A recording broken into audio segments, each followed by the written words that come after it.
আজ বাংলাদেশ সময় রাত ৯টা ২৮ বাংলাদেশ সহ পৃথিবীর বিভিন্ন স্থান থেকে দেখা যাবে চলতি বছরের চন্দ্রগ্রহণ, যা চলবে ৮ সেপ্টেম্বর ভোর পর্যন্ত। এদিন রাতের আকাশে লালচে রূপে ঝলমল করবে ব্লাড মুন, যা সাম্প্রতিক সময়ের অন্যতম দীর্ঘতম গ্রহণ। কিন্তু প্রশ্ন হচ্ছে, চন্দ্রগ্রহণের সময় মুসলমানদের করণীয় কি হতে পারে? সিরাজুম মনিরা বিলাসী জানাচ্ছেন বিস্তারিত।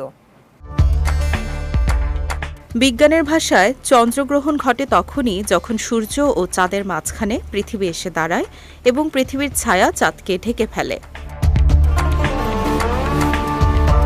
এদিকে আল্লাহ তাআলা সূর্য চন্দ্রকে তার মহাশক্তির নিদর্শন হিসেবে উল্লেখ করেছেন। সূরা ইউনূসের ৫ নম্বর আয়াতে উল্লেখ রয়েছে, তিনি সূর্যকে করেছেন দীপ্তিময় আর চাঁদকে করেছেন স্নিগ্ধ আলোয় আলোকিত। রাসূল সাল্লাল্লাহু আলাইহি ওয়াসাল্লাম বলেছেন, সূর্য ও চাঁদ আল্লাহর নিদর্শন। কারো মৃত্যু বা জন্মের কারণে এদের গ্রহণ হয় না। যখন তোমরা গ্রহণ দেখবে তখন দোয়া করো, আল্লাহর মহিমা ঘোষণা করো, তাকবীর বলো, নামাজ আদায় করো এবং সদকা দাও। এদিকে সূর্যগ্রহণের নামাজের মতো চন্দ্রগ্রহণের নামাজও হাদিস দ্বারা প্রমাণিত। ইসলামের পরিভাষায় এটিকে সালাতুল খুসুফ বলা হয়।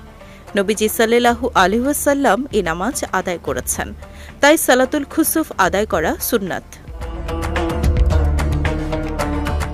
তবে সালাতুল খুসুফ আদায় করার কিছু নিয়ম রয়েছে, যেমন একাকী পড়া উত্তম, মসজিদে জামাতে পড়া সুন্নত নয়। এক্ষেত্রে ২ রাকাত নফল নামাজ পড়তে হবে ফজরের নামাজের মতো। ইচ্ছে করলে ৪ রাকাত বা তারও বেশি পড়া যায়, তবে ২ বা ৪ রাকাত পরপর সালাম দিতে হবে, কিন্তু আজান ও একামতের প্রয়োজন নেই।